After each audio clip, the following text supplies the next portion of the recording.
আজকে বাস্তবতা আপনারা দেখেছেন ফিলিস্তিনে। আজকে আমার মুসলমান ভাইদের উপরে, মা বোনদের উপরে, আমার ছোট বাচ্চাদের উপরে যে অন্যায় ভাবে হত্যাযজ্ঞ চালাচ্ছে, এটা কোনো নৈতিক আদর্শ হতে পারে? এটা কোনো মানবতা হতে পারে? হ্যাঁ, তাহলে এই নীতি আদর্শের মাধ্যমে আসলে এই ইসরায়েল সহ তাম দুনিয়ার মধ্যে যত অশান্তির আগুন ধাউ ধাউ করে জ্বলছে, জ্বালাচ্ছে, এর মূল পিছনে হোতা হলো আমেরিকা। এই জন্য ওই নীতি আদর্শ আজকে বাংলাদেশের 92% জন মুসলমান এই দেশে বসবাস করে।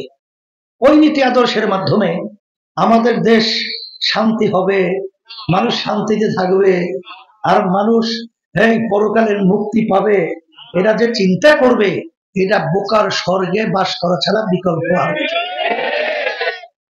এই জন্য আমি বলবো, আব্বাজান রহমাতুল্লাহ একটা কথা বলতেন, ইঞ্জিনিয়ার যে ইঞ্জিন তৈরি করে ওই ইঞ্জিন সম্পর্কে ওই ইঞ্জিনিয়ার ভালো জানে।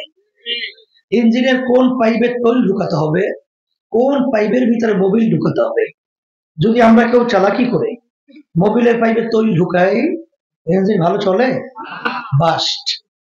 মানুষ জমিন বানাইছেন কে? বলেন না মুখ হইলে আল্লাহ। মানুষ কোন নীতি আদর্শ অনুযায়ী চললে দুনিয়াতে শান্তি পাবে, আখেরাতে মুক্তি পাবে, সৃষ্টিকর্তা ভালো জানেন, আপনারাই ভালো জানেন।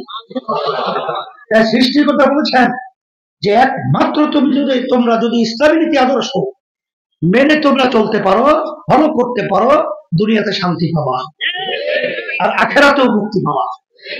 এই জন্য আমি বলবো, আজকে বাংলাদেশ 92% মুসলমান বসবাস করে।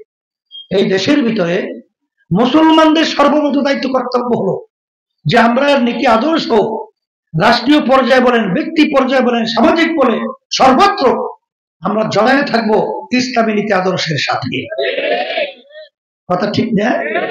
স্বাধীনতা শেষ হওয়ার পরে 54 বছরে পড়লো, যে নীতি আদর্শের মাধ্যমে দেশ পরিচালনা হলো এবং দেশ পরিচালনা হয়েছে, যারা পরিচালনা করেছে এদের মাধ্যমে আমরা কি পেয়েছি?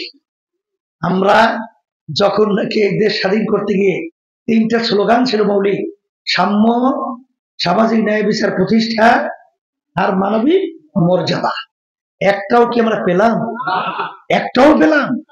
বরং সেটা শুধু মুখে স্লোগানই রয়ে গেল, আর বাস্তবেটা আমরা কিছু দেখি নাই। বরঞ্চ আমরা কি পেয়েছি? যখন মানুষ রাস্তায় নেমেছে, রাস্তা থেকে গুম হয়ে গেছে। আমরা কি পেয়েছি? যখন মানুষ ঘরে ছিল, সেখান থেকে খুন হয়ে গেছে। আমরা কি পেয়েছি? আজকে হাজার হাজার লক্ষ লক্ষ মায়ের কোল খালি হয়েছে, আজকে সন্তানগুলো বাদ ধরা হয়েছে। আর আমাদের দেশের সম্পদগুলো এখান থেকে পাচার করে বিদেশে পাহাড়, সম্পদের পাহাড় গড়ে তুলেছে। মানবতা বলতে কিছু নাই, স্বাধীনতা বলতে কিছু নাই। এরকম আমাদের দেশ চলবে না, পরিবর্তন দরকার আছে। এই পরিবর্তনের জন্যই ইসলামী আন্দোলন বাংলাদেশ। আপনারা জানেন যে অনেকে বলতে পারে, হুজুর ইসলামী এতগুলো দল, এর ভিতরে এত বিভেদ, সুবিধা অসুবিধা কেন? চিন্তার ব্যবধানতা। কিসের ব্যবধানতা? ইসলামী আন্দোলন বাংলাদেশ প্রতিষ্ঠিত হয়েছে 1987 সাল।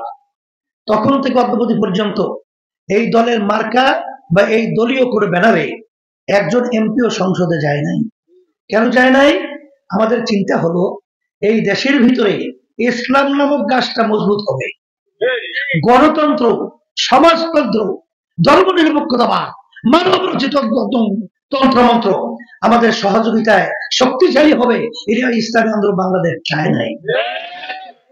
অনেকে চিন্তার ব্যবধানতা, মন্দের ভালো বলে অনেক সময় বিএনপিকে ক্ষমতায় উঠিয়েছে, আবার সেখান থেকে তাদেরকে নামিয়েছে।